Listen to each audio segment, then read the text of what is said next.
Iginiit ng state witness at dating DPWH District Engineer na si Henry Alcantara na umabot sa 800 milyong piso ang pinakamalaking halagang naihatid niya umano kay dating lawmaker Zaldico sa isang bigayan lamang kaugnay ng mga flood control project.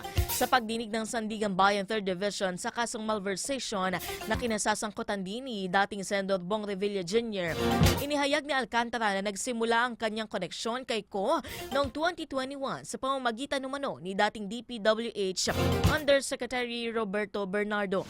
Sinabi rin niya na noong 2022 may naganap umanong cash delivery sa isang hotel sa Bonifacio Global City kung saan inutusan umano ni Ko ang aide nitong si Paul Estrada na tanggapin ang pera mula sa nakaparadang sasakyan. May iba pa umanong hiwalay na delivery na naganap sa isang bahay sa Valle Verde sa Pasig City.